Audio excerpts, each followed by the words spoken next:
menggunakan beberapa referensi dari beberapa para ahli. Mungkin teman-teman bisa melihat di beberapa referensi yang kami gunakan, ada yang dari Andreas P. dan DKK tentang strategi penanganan anak korban kekerasan seksual oleh Lembaga Perlindungan Anak, ada dari Dewi dan kawan-kawan 2020 terkait perkembangan bahasa, ada dari Rahman 2018 tentang analisis kebutuhan program trauma healing, dan ada dari Mulyasih dan kawan-kawan tentang trauma healing. Jadi begitu teman-teman pemaparan dari poster kami dan kegiatan penelitian sederhana yang kami lakukan selama masa PLP3. Atas kekurangan kami mohon maaf. Terima kasih. Wah, luar biasa, keren sekali ya. Terima kasih banyak. Kita beri apresiasi, tepuk tangan untuk tim dari SD Negeri Ngringin ya.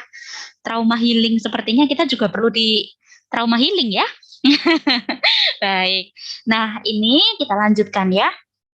Berikutnya adalah paparan penelitian riset singkat dari kakak kita nih, teman-teman ya.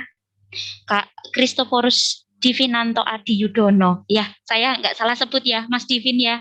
Iya, Bu, betul. Baik, Mas Divin nanti bisa cerita dulu sekarang kesibukannya apa, lalu wah ini posternya menarik sekali. Topiknya belajar dengan gaya belajar FAK. Apa ini? Gitu kan.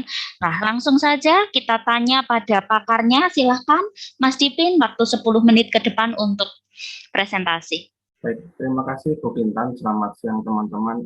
Sebelumnya hal ini saya lakukan, penelitian singkat ini saya lakukan dengan teman saya, dengan Mbak Anjila di sini. Mbak Anjila yang telah membantu saya. Jadi saya berusaha untuk mencari tahu apakah apa yang ditemukan apa yang saya temukan di kelas ini, di tempat saya mengajar, apakah sesuai dengan apa yang ada di Mbak Anjila, dan ternyata kami menemukan dua hal yang kurang lebih sama dan berkaitan dengan gaya belajar VARK itu. Apakah itu VARK dan bagaimana implementasinya dalam pembelajaran, ini akan disampaikan oleh Mbak Anjila. Silakan Mbak Anjila. Terima kasih Mas Divin. Ya, jadi saya membantu Mas Divin untuk berkolaborasi jadi ceritanya mahasiswa dan guru gitu ya. Jadi saya sangat berterima kasih karena sudah mengajak saya. Oke, kita mulai ke pendahuluan dulu ya, bahwa kita sebagai calon guru maupun sebagai guru, kita itu memiliki 4 kompetensi. Salah satunya yaitu adalah kompetensi pedagogik, di mana kompetensi pedagogik ini guru itu mengetahui karakteristik siswa. Nah, bagaimana sih kita tahu karakteristik siswanya? Salah satu contohnya yaitu dengan kita tahu gaya belajar yang dimiliki oleh siswa. Nah, kalau udah kita tahu ya gaya belajar siswa yang ada di kelas kita, ini bisa meningkatkan hasil belajar dan motivasi belajar. Nah, pasti pada penasaran, mungkin teman-teman juga ada yang belum tahu apa sih gaya belajar VARK. Jadi V-nya itu adalah visual, A-nya itu adalah auditory atau audio, R-nya itu adalah read atau write, dan K-nya itu adalah kinestetik, yaitu berhubungan dengan anggota tubuh ya, atau bergerak. Nah, metode penelitian kali ini, karena kita dibagi dua, yaitu mahasiswa, yaitu aku menggunakan observasi di SD PLP-ku, yaitu di SDN Demangan, Yogyakarta. Dan nanti kita akan melihat bagaimana perbedaan antara tempat PLP-ku dan tempat Mas Divin mengajar. Kalau teman-teman lihat di dalam poster, itu ada 4 ya. Visual, auditory, read and write, dan kinestetik itu punyaku. Yuk kita bahas bersama-sama. Jadi, aku mengobservasi selama 3 bulan, yaitu selama PLP, terutama di kelas 2, sampai dengan kelas 5, khususnya itu terlebih lagi yang lebih spesifik yaitu kelas 3 dan kelas 5. Dan di sini adalah saya melihat bahwa gaya belajar visualnya itu seperti membuat poster. Bisa juga mengamati sebuah iklan, kemudian mereka mengambil isi dari poster atau iklan. Kemudian mengamati benda atau objek di lingkungan sekitar. Nah, lingkungan sekitarnya itu lebih ke lingkungan rumah karena saat ini sedang masa pandemi. Contohnya misalkan, silakan melihat lingkungan yang ada di sekitar kita. Misalkan buku. Buku itu bentuknya apa ya? Nah, jadi pelajaran matematika mengenai bidang datar. Kemudian ada media kartu bergambar. Nah, kalau guru SDN Depangan mengubahnya menjadi media digital ya, jadi gambar-gambar. Itu mengenai daur hidup hewan. Kemudian ada auditori atau menggunakan suara. Yang pertama ada bernyanyi. Bernyanyi ini paling sering digunakan ketika menggunakan untuk matematika, yaitu satuan panjang seperti sentimeter, desimeter, milimeter. Jadi untuk menghafal satuan-satuan itu. Kemudian ada mendengarkan siniar. Siniar ini yaitu berita atau musik dari internet. Jadi misalkan didengarkan suatu berita secara audio, kemudian anaknya diminta untuk mendengar dan mengambil makna dari berita tersebut atau isinya apa sih, seperti itu. Kemudian ada mendongeng atau bercerita secara lisan. Nah, ini menarik banget karena sebelum pandemi ternyata guru kelas 5 itu suka mendongeng atau bercerita secara lisan, tapi karena pandemi ini mungkin dalam 1 minggu hanya bisa 1 kali saja. Kemudian ada read atau write, yaitu ada kupas rangkai. Kupas rangkai itu biasanya lebih bisa digunakan untuk anak kelas bawah, yaitu untuk membaca. Misalkan ada kata cabe, nah nanti kata cabe dipisah kosakatanya jadi cabe, kemudian dipisah lagi jadi per hurufnya jadi C, A, B, E, seperti itu. Kemudian ada membaca buku dan wacana yang ada di internet. Atau biasanya kalau kita tahu namanya literasi membaca dan menulis. Ya, jadi anak diminta untuk membaca suatu bacaan, kemudian mereka menuliskan resume-nya.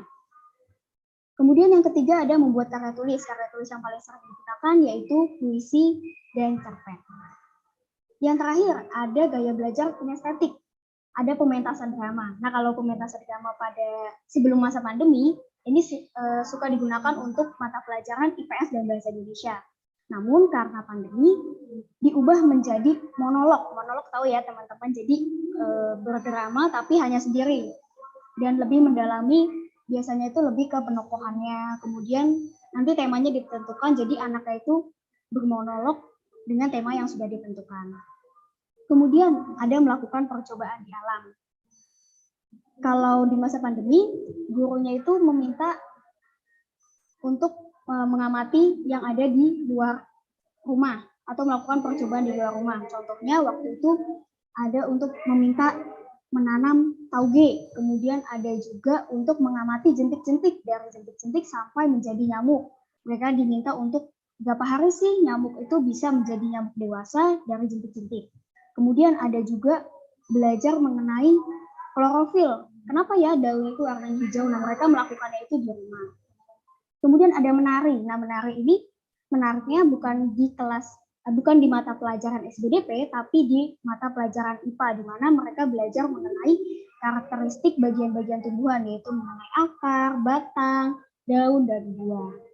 Mungkin segitu dari gaya belajar PARK di SDN Demangan, dan akan dilanjutkan oleh Mas Didi. Terima kasih Mbak Angela. Setelah seorang guru tahu bagaimana kegiatan belajar yang memuat VARK, visual, auditory, read, dan kinestetik, guru juga perlu memahami bagaimana siswa di kelasnya. Berapa siswa di kelasnya itu guru perlu memahami, karena setiap siswa itu memiliki pola gaya belajarnya masing-masing. Gaya belajar siswa itu ibarat karakteristik dari masing-masing siswa, dan itu adalah cara yang adil untuk kita membedakan antara satu siswa dengan siswa yang lain. Bukan dari hasil belajarnya, tapi dari gaya belajarnya. Itulah yang menjadi pembeda antara satu siswa dengan siswa yang lain. Kemudian saya mencoba untuk mencari tahu, kalau di kelas saya, di SDB Stakti Utama Kutoarjo, kebetulan setelah saya lulus, saya berusaha untuk membantu di SDB. Di situ saya mengabdi di sana, saya membantu apa yang saya bisa lakukan di sana, termasuk melakukan penelitian-penelitian semacam ini, dan saya menemukan bahwa di kelas saya itu dominan sekali dengan siswa yang memiliki gaya belajar visual atau mereka sangat suka belajar dengan melibatkan gambar-gambar, melihat gambar, membuat poster, menggambar bahkan seperti itu. Dan justru yang paling sedikit siswanya adalah siswa yang memiliki gaya belajar retreat atau membaca, dan hal itu terbukti benar teman-teman karena murid-murid saya di kelas 3 ini sangat-sangat sulit, dalam artian sangat-sangat beling istilah dalam bahasa Jawanya, untuk diminta ketika membaca, mengamati, mencermati suatu teks itu memang menjadi suatu catatan pembelajaran untuk kelas saya sendiri. Nah, setelah guru tahu seperti itu, apakah lalu pembelajarannya diadakannya hanya menggunakan gambar-gambar? Tentu tidak. Sebagai guru, pembelajaran itu tetap perlu untuk memfasilitasi semuanya. V-nya difasilitasi, A-nya difasilitasi, R-nya difasilitasi, dan K-nya pun difasilitasi. Dengan cara apa? Ya dengan beragam cara yang disebutkan Mbak Ancila itu tadi. Cara-cara tersebut bisa diterapkan. Bagaimana suatu pembelajaran bisa melibatkan aspek visual, auditori, retreat, dan kinestetik. Sehingga ketika dalam satu kelas hanya ada satu siswa yang dengan gaya belajar retreat, dia tetap bisa belajar dengan baik. Yang auditori bisa belajar dengan baik. Yang kinestetik bisa belajar dengan baik. Sehingga semuanya itu bisa terpenuhi dengan baik. Pun bisa menunjang ketika anak yang awalnya tadinya sukanya retreat, oh itu bisa jadi anak yang suka visual juga kok, seperti itu. Namun anak yang suka visual, anak ini bukan untuk perbandingan ya teman-teman. Jadi ketika anak bukan berarti ketika yang dominan visual lalu anak yang visual itu hasil belajarnya baik. Itu sama sekali bukan. Kembali lagi, gaya belajar bukan sebuah alat untuk mengukur kompetensi seseorang. Ini hanyalah alat penunjang untuk mendukung kegiatan belajar masing-masing anaknya. Dan itulah yang saya temukan di kelas saya, sehingga saya dan Mbak Angela bisa menyimpulkan bahwa kompetensi pedagogik itu seorang pendidik itu perlu dimiliki dengan cara apa? Kita paham bagaimana kegiatan belajarnya akan diselenggarakan. Lalu kita paham masing-masing siswa yang ada di kelas kita bagaimana. Dampaknya apa? Ketika kita hendak menyusun pembelajaran, kita bisa menyesuaikan, kita bisa memfasilitasi kegiatan belajar tersebut. Jangan sampai seperti ini.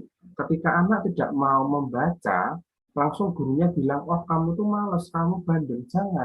Jangan-jangan dia memang lebih suka belajar dengan gambar. Dia sudah teks bacaannya diberi gambar. Teks baca, oh dia misalkan memang dia lebih suka audio, ya sudah teks bacaannya diselingi dengan audio atau dimasukkan unsur audio di dalamnya. Itu sebuah gaya belajar ini merupakan sebuah apa? Catatan bagi guru untuk lebih memahami, adalah salah satu cara untuk seorang guru lebih memahami bagaimana keadaan kondisi siswa di dalam kelasnya. Mungkin seperti itu teman-teman, dan terima kasih untuk kesempatan. Baik, terima kasih. Topik yang sangat menarik begitu ya. Jadi mengenal gaya belajar siswa itu wujud dari kita perhatian, wujud dari kita serius. Kita beri tepuk tangan untuk kelompok Mas Divin dan Mbak Ansila. Baik, maaf teman-teman.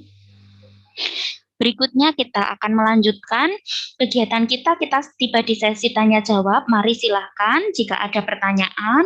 Teman-teman mahasiswa atau Bapak Ibu guru yang ada di sini bisa menuliskan di chat Zoom atau bertanya secara langsung begitu. Mari silahkan, kesempatan pertama saya buka.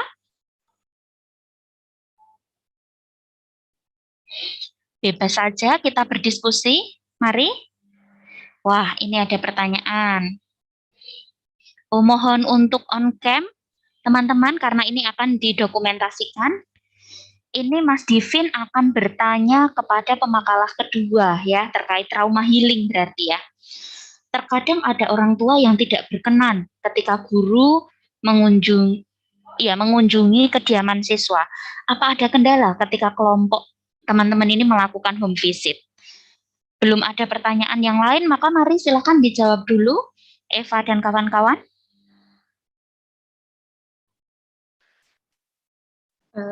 Baik Bu, izin untuk langsung menjawabnya. Iya, silahkan. Kebetulan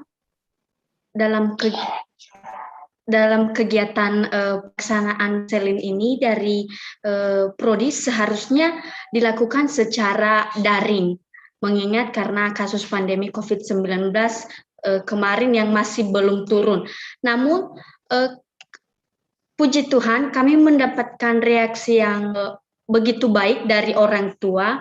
Orang tua mendukung 100% kegiatan kami ini. Bahkan yang meminta kami untuk berkunjung ke rumah adalah orang tuanya sendiri. Jadi dalam catatan kunjungan tersebut harus mematuhi protokol kesehatan dengan selalu menjaga jarak, memakai masker, dan mencuci tangan serta memakai hand sanitizer sebelum berhadapan dengan anak. Begitu sih menurut saya, mungkin teman-teman yang lain mau menambahkan. Baik, ada tambahan dari tim Mbak Eva? Cukup? Wah, ini bersyukur sekali ya, beruntung sekali ya. Tim yang melakukan riset ini mendapatkan orang tua yang kooperatif. Kadang orang tua itu kan merasa malu ya ketika anaknya akan dikonseling, apalagi istilah BK itu kan istilah pada anak-anak bermasalah begitu ya. Tapi ini ada orang tua yang terbuka. Ini menginspirasi kita juga ya, bahwa ke depan itu tidak hanya tantangan di kelas loh, tapi juga menghadapi orang tua ini juga butuh strategi gitu. Mungkin Mbak Eva bisa dibagi cara berkomunikasinya dengan orang tua itu bagaimana sehingga orang tua bisa senang hati gitu, atau memang ada bantuan dari pihak sekolah atau bagaimana? Ada tambahan informasi tidak? Oh iya Bu, pertama-tama langkah yang kami lakukan adalah menghubungi wali kelas, di mana kami meminta wali kelas untuk memberikan kami kepercayaan dalam melakukan kegiatan bimbingan konseling ini. Nah, ketika kami mendapat kontak orang tua yang diberikan kepada kami, terlebih dahulu orang tua tersebut dihubungi oleh wali kelasnya, diminta persetujuan apakah orang tua ini bersedia menerima kami untuk melakukan kegiatan tersebut. Jadi kami terlebih dahulu meminta semacam jembatan oleh wali kelasnya, Bu. Oke, berarti memang wali kelas dan orang tua komunikasinya juga sudah baik ya. Baik, terima kasih. Mari teman-teman ada pertanyaan yang lain. Mungkin dari kelompok sebelah ingin bertanya, antar kelompok saling bertanya begitu ya. Atau antar presenter saling bertanya, dipersilahkan. Atau menanggapi, tidak harus bertanya ya, tapi juga bisa menanggapi, menyampaikan apa, bisa mengkonfirmasi atau benar tadi yang disampaikan pemakalah pertama atau kedua atau ketiga, saya juga mengalaminya gitu, curhat begitu, curhat ilmiah boleh, mari silakan. Ada tanggapan? Silahkan. Mari dari mahasiswa semester 1. Adakah pertanyaan? Atau mungkin yang terbayang adalah, oh ternyata kakak-kakak itu kalau sudah magang di sekolah begitu ya yang dilakukan. Mungkin taraf itu ya, teman-teman semester 1 ya. Jadi heran ya, oh gitu ya. Jadi kak belajar mengajar itu begitu caranya gitu ya mungkin ya. Mari semester 1. Tidak? Semester 3? Semester 3 ini hampir nih, nanti hampir ke sekolah nih, terjun langsung ke sekolah. Asik ya ternyata ya. Mari, semester 3 ada pertanyaan untuk kakak-kakak? Yakin? Semester 5? Semester 5 ini yang sudah mengalami ke sekolah? Sebentar. Baik, kalau tidak ada pertanyaan, saya boleh ya izin bertanya gitu ya. Ini supaya diskusi kita hidup gitu ya. Yang pertama untuk pemakalah yang pertama, pemakalah ya yang pertama, tadi ini ada campur-campur ya tadi ya, ada Mbak Josephine dan kawan-kawan, selain mengidentifikasi kepercayaan diri begitu ya, anak-anak kelas 1 kan, itu sudah dilakukan usaha sebenarnya ya, meskipun dilihat tadi dari grafik usahanya itu belum sungguh optimal begitu untuk menangani percaya diri, yaitu memutarkan film. Mungkin bisa diceritakan film apa yang ditayangkan, kemudian alasan memilih film itu sehingga diputuskan oh itu film cocok untuk anak kelas 1. Ini mungkin bisa menginspirasi teman-teman ketika memilih film untuk anak kelas bawah itu seperti apa toh, apalagi ini anak-anak yang mereka punya masalah loh, gitu. Silahkan.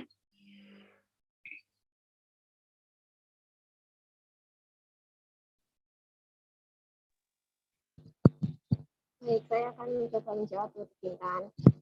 Jadi Bu Kintan dan teman-teman, untuk film yang kami gunakan saat pendampingan itu judulnya Jangan Takut Mencoba. Di situ ada karakter burung kecil seperti itu. Dia itu karakter dalam film ini, si burung ini ada di tepi ombak, di tepi pantai. Nah, si burung ini tuh tidak ada rasa takut gitu saat ombak itu menghampiri dirinya gitu. Dia sama sekali nggak takut. Dia berusaha menggali pasir pantai sedalam mungkin supaya bisa melindungi dirinya dari ombak gitu. Nah, saat pasir pantainya itu digali, ternyata si burung kecil ini tuh menemui teman-temannya banyak di dalam pasir itu gitu. Jadi dia itu merasa tidak sendiri karena saat di yang tepi pantai itu dia sendiri gitu. Nah, saat ini si burung ini dia nggak takut lagi saat menghadapi ombak, dia tidak takut untuk berani mencoba gitu. Meskipun saat menggali pasir pantainya itu dia berkali-kali gagal. Saat digali air pantainya itu datang gitu. Jadi pasir pantainya yang digali itu rata lagi, ketutup lagi kayak gitu. Terus digali lagi sampai akhirnya dia bisa berlindung di bawahnya terus ketemu dengan teman-temannya gitu. Nah, kenapa kami tuh memilih film ini? Karena kami tuh melihat di anak-anak kelas 1 ini mereka itu sebenarnya bisa, tetapi hanya mereka itu tuh malu untuk menjawab, mereka itu malu untuk mencoba gitu. Mereka takut untuk gagal gitu. Padahal belum tentu kalau guru bertanya, mereka menjawab, itu belum tentu jawabannya itu salah gitu. Jadi kami itu ingin mengajak anak-anak kelas 1 untuk berani terlebih dahulu gitu. Nah, setelah filmnya ini ditayangkan, kami berusaha bertanya kepada anak-anak kelas 1, bagaimana sikap burung dalam film tadi, kayak gitu. Nah, anak-anak kelas 1 itu bisa menjawab, si burung itu nggak takut mencoba, Bu. Dia nggak takut gagal. Nggak takut gagalnya di mana, kayak gitu. Terus anak-anak menjawab, karena saat menggali pasirnya itu kan berusaha terus, Bu, nggak cuma sekali. Penggalian terus berhasil gitu. Nah, mereka langsung kayak gitu. Gitu sih, Bu, sharing dari kami. Oke, terima kasih banyak. Mari berikutnya. Ternyata pemilihan tokoh animal itu lebih ini ya, mungkin lebih sosok yang lebih lucu gitu ya, lebih mudah untuk mengentertain mereka, diambil hatinya dulu baru dimasuki nilai-nilai itu dulu, nilai-nilai kepercayaan diri itu ya.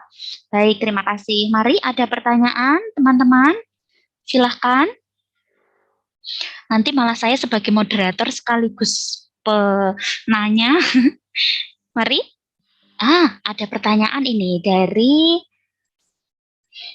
Meliana Elsie, kelas 5C. Bagaimana cara meningkatkan konsentrasi belajar siswa di kelas, terutama saat pembelajaran daring dilaksanakan, agar tidak memakan banyak waktu pada penyampaian materi? Nah, ini teman-teman, ini bebas dijawab ya, kelas 1, 2, 3 begitu ya, terkait pembelajaran daring nih. Kira-kira bagaimana ya caranya supaya konsentrasi anak itu lebih lama mereka bisa fokus. Kira-kira ada tidak pengalaman menarik yang bisa dibagikan di sini? Silakan. Dari Mas Divin juga boleh, atau dari pemakalah 1, pemakalah 2, boleh, silakan. Siapa yang akan memulai?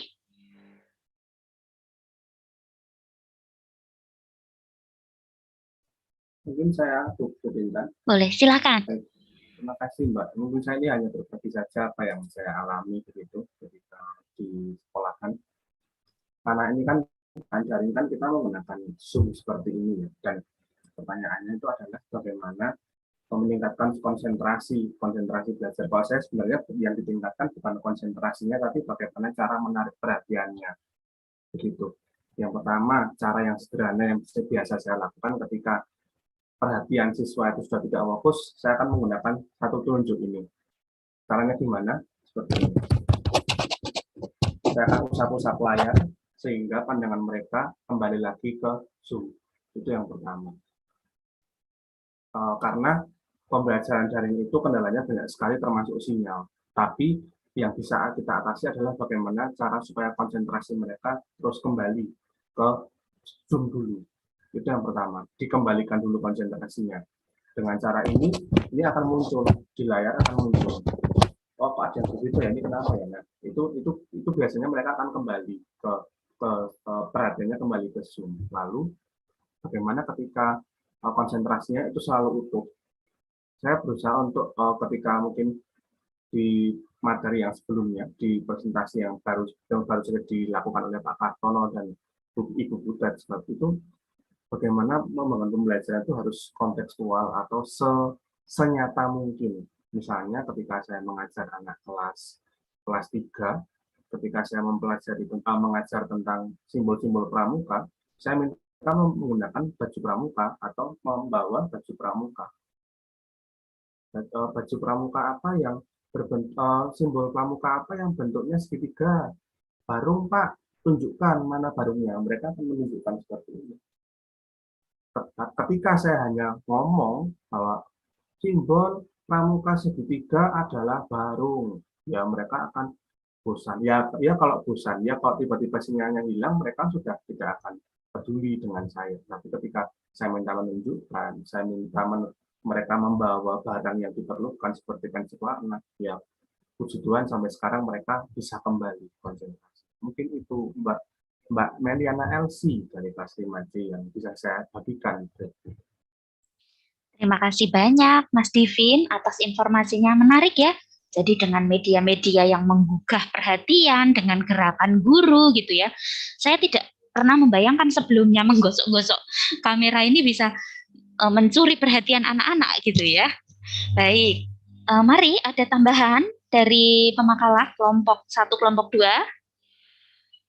Pengalaman kalian PLP kemarin, berhasilkah kalian mencuri perhatian anak-anak atau menggunakan apa kira-kira? Media atau hal apa yang dilakukan supaya mereka bisa konsentrasi?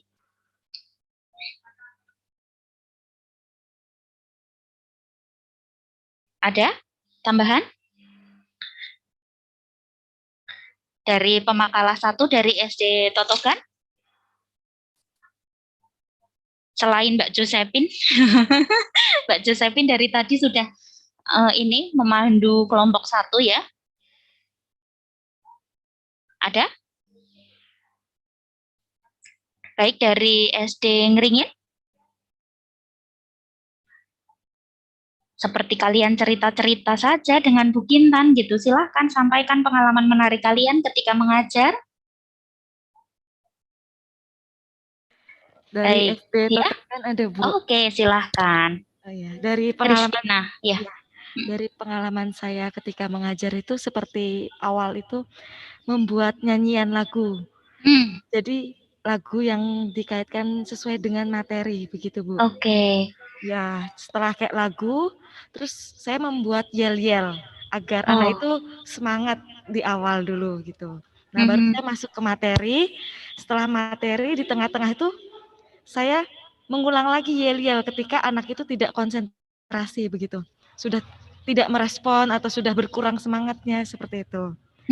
Lalu ketika anak juga menjawab pertanyaan dari saya ketika saya bertanya berdiskusi bersama anak itu, saya kayak memberikan apresiasi seperti jempol 2 atau tepuk tangan. Iya. Kayak, wah hebat sekali, kayak memberi semangat agar anak itu kayak terus menjawab gitu Bu, kayak Iya. tidak ngantuk begitu. Terus Mhm. di akhir saya kayak bertanya, bagaimana perasaan kalian? Apakah kalian senang hari ini? Apa ada yang mengantuk? Tidak, ada ini tidak. Mereka semua kayak menjawab senang gitu. Tidak ada yang mengantuk begitu Bu. Pengalaman dari saya. Wah, ini tampaknya materi keterampilan dasar mengajarnya berhasil gitu ya, luar biasa. Jadi digiring ternyata dari awal. Menjaga siswa supaya konsentrasi itu tidak hanya dilakukan di tengah gitu ya, tapi digiring mulai dari awal, tengah, akhir itu perlu ada usaha. Terima kasih Mbak Kristina untuk sharingnya. Baik, apakah masih ada pertanyaan? Saya ini penasaran dengan satu lagi ya, ini sudah jam 2 tapi saya ingin bertanya satu lagi singkat. Untuk cara ini untuk Mas Divin dan Mbak Ansila, cara untuk mengidentifikasi kecerdasan atau gaya belajar anak itu bagaimana ya, yang supaya itu benar-benar menunjukkan ini gaya belajar mereka begitu. Oh ya, mungkin saya akan menjawab karena kebetulan ini saya mengumpulkan siswanya begitu. Ada suatu instrumen yang bisa digunakan secara bebas dan tersedia dalam beragam bahasa, itu instrumen PARK namanya, itu Kintan, dan teman-teman mungkin akan menggunakan itu di internet, ada, bisa diakses dengan gratis, ada parklearn.com, LEARN, itu bisa digunakan secara gratis, tersedia dalam beragam bahasa, tersedia dalam beragam jenjang, untuk orang dewasa, untuk anak-anak itu disediakan. Untuk perusahaan juga menyediakan, sehingga pertanyaan-pertanyaan itu nanti tinggal di print, tinggal dicetak, lalu diberikan kepada siswa, lalu setelah itu masing-masing siswa itu diminta untuk mengisi, dan ada teknik-teknik pengisiannya juga, dan jawaban-jawaban itu nanti ditinjau jawaban-jawaban mereka. Dari situ mereka akan terlihat sebenarnya mereka gaya belajarnya apa, bahkan akan kelihatan juga, oh ternyata mereka punya gaya belajar nggak cuma 1 nih, ternyata 3, ternyata 4. Jadi memang ada perangkatnya, ada instrumennya, sudah divalidasi juga dengan berdasarkan dengan penelitian-penelitian yang terdahulu, sehingga itu bisa digunakan oleh masyarakat yang luas. Oke, terima kasih. Wah, ternyata mudah ya. Ketika kita bisa mendapatkan instrumen yang valid, kita bisa sebarkan itu dan dapat data. Ternyata tidak sulit untuk mengidentifikasi gaya belajar. Ini jadi inspirasi juga untuk teman-teman ya, besok ketika mau mencari tahu gaya belajar anak murid di kelas kalian itu seperti apa, bisa dilakukan. Baik, terima kasih banyak. Kita sudah menyelesaikan sesi paralel ini. Kita beri tepuk tangan untuk seluruh dari kita. Terima kasih banyak kelompok dari SD Kanisius Totogan, kelompok dari SD Negeri Ngringin, dan juga Mas Divin, Mbak Ansila. Terima kasih banyak atas ilmu barunya. Dan izinkan saya menyimpulkan dengan 2 kalimat. Pembelajaran daring menyisakan berbagai macam fenomena termasuk masalah percaya diri, tapi ini bisa ditangani dengan trauma healing atau dengan cara pendekatan khusus pada anak. Dan pendekatan khusus pada anak itu ternyata penting sebagai guru, sebagai wujud kita melakukan peran kita memiliki kemampuan pedagogis, dan kita mengenal gaya belajar anak-anak. Begitu ya, selamat menjadi pendidik yang fit, semangat untuk terus belajar ya teman-teman ya. Dan untuk waktu berikutnya, kesempatan berikutnya, saya kembalikan ke Mbak Runi untuk kita bisa menutup kegiatan ini dengan berdoa. Silakan. Mbak Runi, terima kasih. Baik Bu, terima kasih sebelumnya. Sebelum kita mengakhiri seminar pada hari ini, marilah kita sama-sama berdoa menurut agama dan kepercayaan masing-masing. Doa saya pimpin secara muslim, yang beragama lain dimohon untuk menyesuaikan. A'udzubillahi minasyaitonirrajim. Bismillahirrahmanirrahim. Alhamdulillahirabbil alamin. Hamdan yufini amahu wa yafil majidah. Ya Rabbana lakal hamdu kama ya bagili jalillah wazirat kamin wa azin sultanik. Allahumma salli ala Muhammad wa ala ali sayyidina Muhammad. Berdoa selesai.